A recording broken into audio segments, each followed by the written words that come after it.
सर्वेभ्यो नमः। देववाणी संस्कृतं यूट्यूब चलदृश्यं प्रति भवतां भवतीनां च हार्दं स्वागतम्। मित्रों, प्रौढ़ रचनानुवाद कौमुदी प्रौढ़ स्तर के संस्कृत अनुवाद शिक्षण की इस पुस्तक को पढ़ रहे हैं और अभी तक हमने आपको 88 कक्षाएं पढ़ा दी हैं। आज हमारी कक्षा संख्या है 89वीं। प्ले लिस्ट आपके लिए बना दी है हमने, ठीक है। अभी तक हमारे इसके 23 अभ्यास पूर्ण हो चुके हैं। आज हम 24वां अभ्यास पढ़ना आरंभ करेंगे, ठीक है। आपके पास में पुस्तक नहीं है तो आप पुस्तक को ऑनलाइन माध्यम से यहाँ से संपर्क करके मंगा सकते हैं अथवा अपने आसपास की बुक्स की शॉप जो हुए वहां से भी प्राप्त कर सकते हैं। चलिएगा आरंभ करते हैं मित्रों।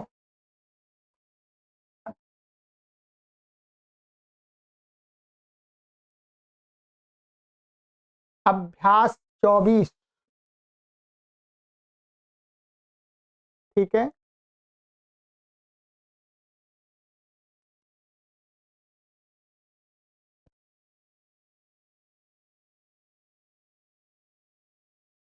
शब्दकोश 575 शब्दों को अभी तक इन्होंने 23 अभ्यासों के अंदर आपको सिखा दिया और 25 शब्द आज और पढ़ाएंगे इस शब्दकोश में, तो 600 शब्द हो जाए।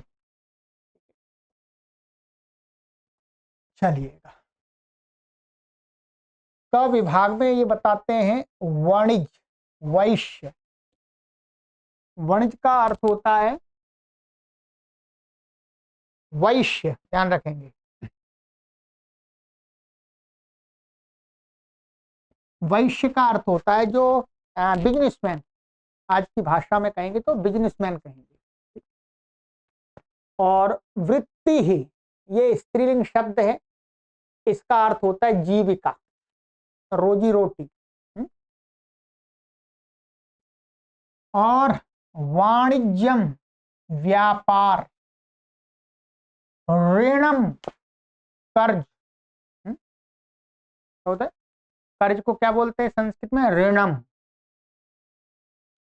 उत्तमार्णः,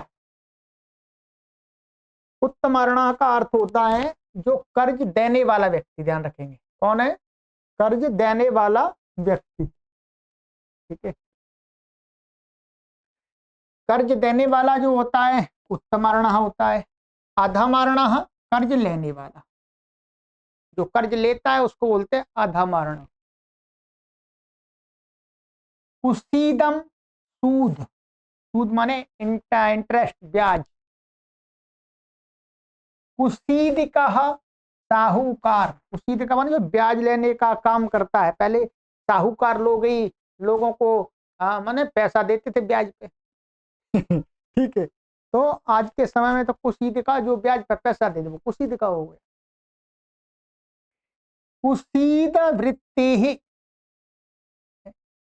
कुसीद वृत्ति का अर्थ है बैंकिंग अथवा साहूकारा। साहूकारी होगा, साहूकारा नहीं होगा, साहूकारी। कुसीद वृत्ति का अर्थ हो गया कि ब्याज से जीवन चलाना, ब्याज से जीवन चलाना, ठीक, या ब्याज का व्यवहार करना, ऐसा कह सकते हैं, ब्याज का लेना देना, ठीक है। पण्यम, सामान अथवा सौदा। पण्यम माने सामान या अथवा सौदा बोलते हैं, सौदा कर लो। विपणि है, बाजार। ध्यान रखें, बाजार को क्या बोलते हैं संस्कृत में? विपणि है, ये स्त्रीलिंग शब्द है। आपणः, दुकान, ठीक है। हिंदी में दुकान बन गया है पर दुकान शब्द वास्तव में दीर्घ उकारांत है, दुकान। ये फारसी भाषा का है। तो आपणा माने दुकान, आपणिकः दुकानदार है? दुकानदार बोलते हैं, दुकानदार है वास्तव में तो, ठीक है। विक्रेत्री, ध्यान रखें, विक्रेत्री माने पुल्लिंग शब्द यहाँ पर दिया है, ये दोनों में होगा, स्त्रीलिंग में भी होगा, पर स्त्रीलिंग में इसको दूसरी तरह से बनता है, तो बेचने वाला, ठीक है।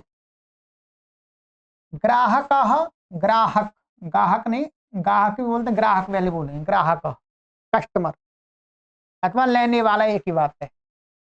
विक्रय, बिक्री बेचना या बिकना। वणिक पंजिका, बही, बही खाता होता वो वणिक पंजिका। दैनिक पंजिका, रोजाना मचा अथवा रोकड़, रोकड़ बोलते हैं इसको, तो दैनिक पंजिका। नामानुक्रम पंजिका, लेखा बही, ठीक है। अब थोड़ा सा क्या हो रहा है, ये शब्द आउट ऑफ ऑर्डर हो जाएंगे, क्योंकि अब सारा जो भी हिसाब किताब है वो तो अब वहां चला गया ना ऑनलाइन माध्यम में, तो ऑनलाइन के तरीका वही रहता है, ठीक है। चीज तो वही रहती, तरीका थोड़ा बदल जाता है। तो यहाँ ये हो गया नामानुक्रम पंजिका, लेखा बही, जिसको आप लेखा बही कहते हैं उसको नामानुक्रम पंजिका बोलेंगे। आये, आये ये वास्तव में क्या है, सप्तमी व्यक्ति का रूप है एक वचन का। आय उसको बोलते हैं जिसमें आय लिखी जाती है, ठीक है। आय माने जहां पर आय, जो कॉलम आय का लिखा हो हमने, जिसमें आय लिखी जाती है, आमदनी, उसको आय बोलते हैं संस्कृत में। हिंदी में उसको आय मध्य बोलते हैं, ठीक है। तो आय सप्तमी में इसका प्रयोग करते हैं, तो इसलिए आय माने आय मध्य माने जो आय लिखने का, आय लिखने का कुछ संचिका हो गई, जो भी आय मध्य लिखतु, आय मध्य में लिखो, अर्थात जो आमदनी का जहाँ लिखा हिसाब किताब लिखा लेखन होता है वहां लिखो। नामनी ये भी सप्तमी का रूप है, इसको बोलते हैं उधार खाते। उधार खाते अर्थात जहां पर उधार दिया जाता है? उधार का एक तो लिखते हैं ना, उधार का, जो उधार गया, तो उसको बोलते हैं उधार नामनी, ठीक है, उधार खाता। संख्यानम, संख्यानम का अर्थ होता है हिसाब, ठीक है। लेखकः मुनीम, राशि, पुल्लिंग स्त्रीलिंग दोनों शब्द में दोनों प्रकार का है, और ऐसे रहेगा स्त्रीलिंग में ही पुल्लिंग में दोनों में। तो धन होता है राशि का अथवा रकम, एक ही बात है। 24 इसमें ये संज्ञावाची शब्द दिए हैं, संज्ञावाची भी हैं, कुछ विशेषण भी आ रहे हैं इसमें, ठीक है। इसके अलावा इसमें ख विभाग भी दिया है, पण धातु दी है, पण माने खरीदना, ठीक है। पण धातु के रूप इसमें ये यहाँ पर स्मरण नहीं कराएंगे अभी, ठीक है। हो सकता है कहीं ये आगे कराएंगे, परंतु यहाँ पर तो अभी नहीं कराएंगे, ठीक है। अभी तो ये धीरे धीरे पीछे वाली जो धातुओं के रूप थे ना वो चल रहे हैं, पर मैं आपको इसके रूप बता दूंगा कि आप कैसे इसके रूपों का अभ्यास कर पाएंगे, ठीक है। ये पण धातु पीछे दी थी, पणते, पेज नंबर 238 पे है, अभी बात करेंगे, ठीक है। पहले इसको देख लेते हैं। तो पण धातु का अर्थ होता है खरीदना, ठीक है। और मुख्य रूप से ये पर आत्मनेपदी है, आत्मनेपद में इसके रूप चलते हैं।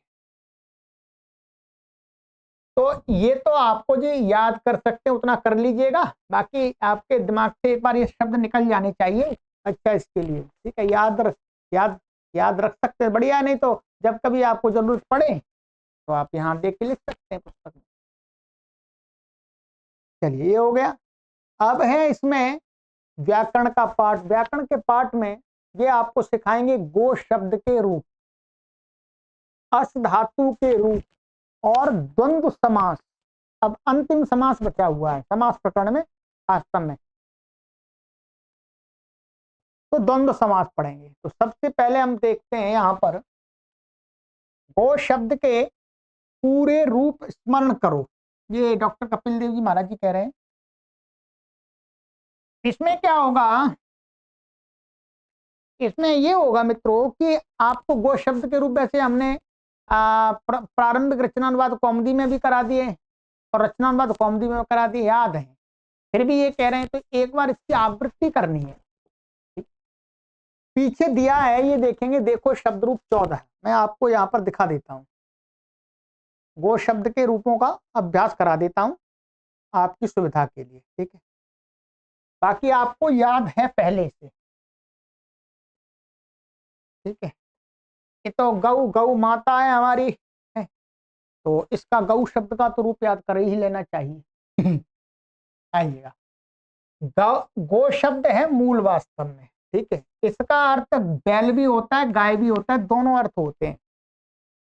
ये हो सकता है हिंदी में क्या है, हिंदी में बैल को गाय नहीं कहते, ठीक है, गाय को गाय ही कहते हैं, बैल को बैल ही कहते हैं।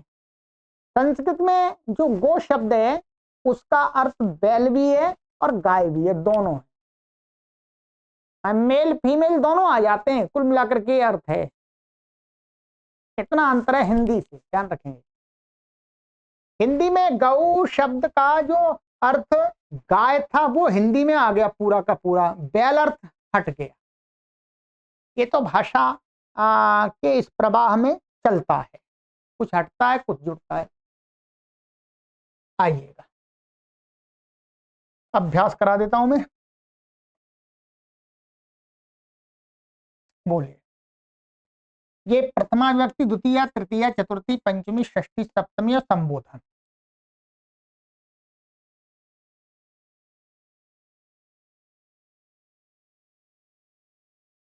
गौः गावौ गावः, गाम गावौ गाः, गवा गोभ्यां गोभिः, गवे गोभ्यां गोभ्यः, गोः गोभ्यां गोभ्यः, गोः गावोः गवां, गावी गावोः गोषु, हे गौः हे गावौ हे गावः, ठीक है। चलिएगा, वैसे मुख्य रूप से आप देखेंगे तो एक तो इन शब्दों के जो शब्द रूप होते हैं वो एक वचन और बहुवचन में अधिक प्रयोग होते हैं। वास्तव में जब भी साहित्य आदि में द्विवचन का तो ना के बराबर हमें प्रयोग मिलता है, पर द्विवचन है संस्कृत में, प्रयोग ना के बराबर मिलता है, ठीक है। तो इसलिए मुख्य रूप से हमारा जो फोकस होना चाहिए एक वचन और बहुवचन के रूप में ध्यान रहनी चाहिए, ठीक है। अब ये शब्द तो गो था, तो गो से थोड़ा अलग बन जाता है, यहाँ पर रूप बदल गया थोड़ा, तो वो याद करने से ही बात बनेगी। चलिए ठीक है, इसका कोई जुगाड़ नहीं हो सकती। अब इसके बाद यहां पर महाराज जी कहते हैं कि अस धातु के 10 लकारों के रूप स्मरण करो, ठीक है। अस के तो वैसे हमने वहां पर रचनानुवाद कौमुदी में करा दिए। इसमें क्या करना है मित्रों, अस धातु के रूपों में यह विशेषता है कि आपको केवल और केवल 4 लकारों में याद करना है। क्या है? लट लोट और लंग विधिलिंग, बस। बाकी क्या होता है, 6 लकार हैं, 6 लकारों में इसका अस धातु का रूप भू धातु का रूप बन जाता है। क्या है? भू धातु माने भू धातु के जो रूप होते हैं वही 6 लकारों में इसके होते हैं। तो ऐसा कह सकते हैं अस धातु के रूप वास्तव में जो हमें याद करने होते हैं वो 4 लकारों में याद करने होते हैं, लट लोट लंग विधिलिंग, ठीक है। 6 लकारों में तो जो भू धातु के बने हुए हैं बाद के वही हैं। फिर भी आइएगा अभ्यास करा दें। तो आइएगा। ये वैसे ये आपको रचना बोस में है, ये प्रारंभिक में भी हमने पढ़ा दिया था। अस धातु का अर्थ होता है होना, सूचना। लिट लुंग आदि में अस को भू हो जाता है भू, तो भू का मतलब भू धातु के रूप ही हो जाते हैं, ये कहने का तात्पर्य है।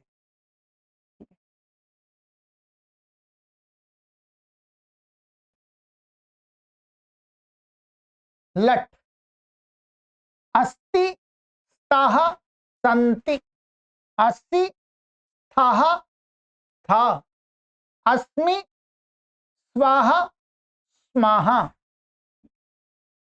लोट अस्तु ताम संतु, एधि तम ता, असानी असाव असामा।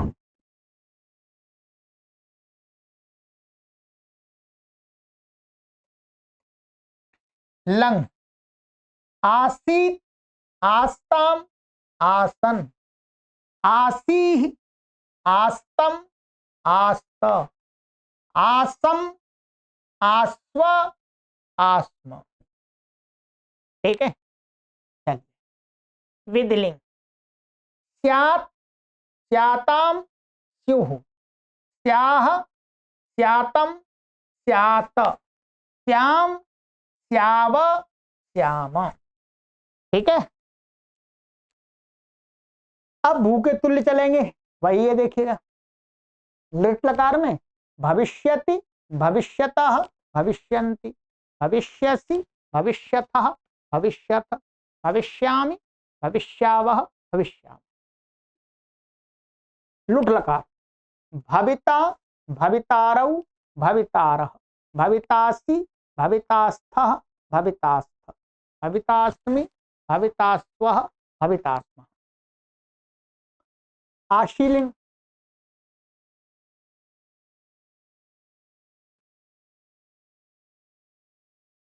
भूयात् भूयास्ताम भूयासु, भूयाः भूयास्तम भूयास्त, भूयासम भूयास्व भूयास्म। लृंग लकार अभविष्यत अभविष्यताम अभविष्यन्, अभविष्यः अभविष्यतम अभविष्यत, अभविष्यम अभविष्याव अभविष्याम। लिट भू के तुल्य। ठीक है, बभूव बभूवतुः बभूवुः, बभूविथ बभूवथुः बभूव, बभूव बभूविव बभूवेम। लुंग लकार अभूत अभूताम अभूवन, अभूः अभूतम अभूत, अभूवम अभूव अभूम। ये आपके रूप बता दिए मैंने, पूरा उच्चारण भी करा दिया। ठीक है, अब याद करना तो आपका काम है जी। अब क्या करना है आपको, ये याद करना है आपको, यहां पर ये पण धातु आई थी। क्या है? पण। अब पण धातु के 10 लकारों के रूप अभी मुख्य रूप से आपको नहीं करने, ये वास्तव में आगे कराएंगे, मुझे लगता है ये आगे आपको कराएंगे पण धातु के।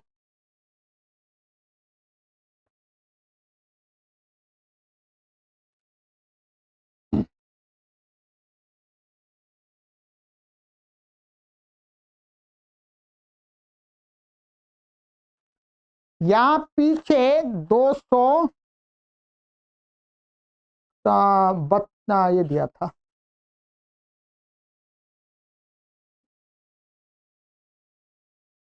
हाँ 238 238 पेज नंबर पर।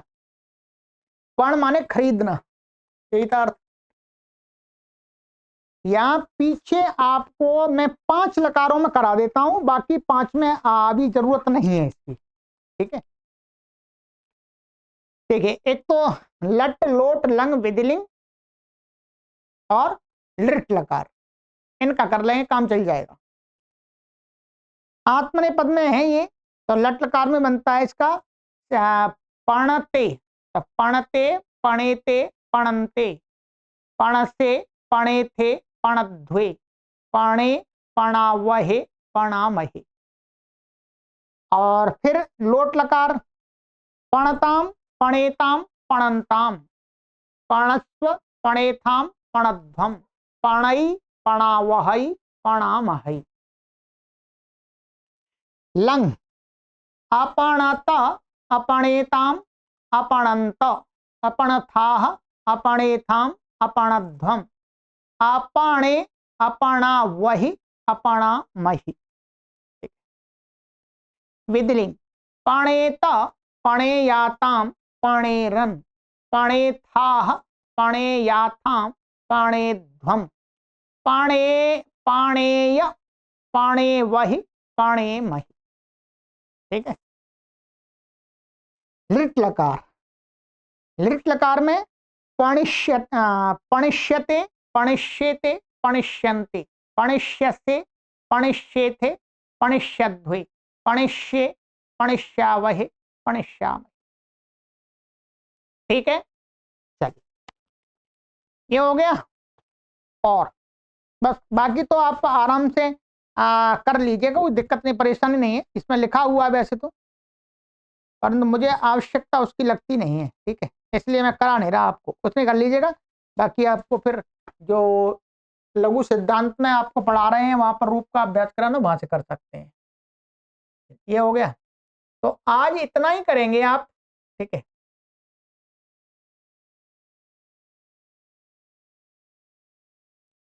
अगली कक्षा में आपको नियम समझाएंगे। ठीक है, द्वंद्व समास अब आरंभ होगा हमारा। चलिएगा, मिलते हैं, तो पूरे पढ़िएगा। इसके अलावा मित्रों, एक हम नई कक्षा आरंभ कर रहे हैं शून्य स्तर से संस्कृत भाषा को सिखाने के लिए। ठीक है, अब हमने ये नियम बना लिया कि हम प्रत्येक 2 माह के बाद, माने प्रति 2 माह के बाद, हर 2 माह के बाद में शून्य स्तर से संस्कृत भाषा का संभाषण और लेखन सिखाने के लिए नई नई कक्षाएं चलाते रहे। 2 मास में, जो कि हमारी पुस्तक है प्रारंभिक रचनानुवाद कौमुदी, उसके कोर्सों को बनाते रहेंगे। तो आपसे निवेदन ये है कि आप अधिक से अधिक नए लोगों को जोड़िएगा, जिससे उनको भी सीखने को मिले। बाकी हमारी जो सीरीज चल रही है प्राउड लेवल की, वो चलती रहेंगी, और अधिक से अधिक लोगों को सरल संस्कृत सिखाने के लिए ये उपक्रम अब हम इस प्रकार से निरंतर चलाते रहेंगे। वर्ष में हम 6 बार नई कक्षाओं का आयोजन करेंगे। वर्ष में 6 बार, 6 बार करेंगे, आप समझ लीजिएगा। तो एक बार में यदि हमने 20 से 25 हजार लोगों को पढ़ा दिया, तो 1 साल के अंदर लगभग हम 3 लाख लोगों को सरल संस्कृत संभाषण और लेखन सिखा देंगे।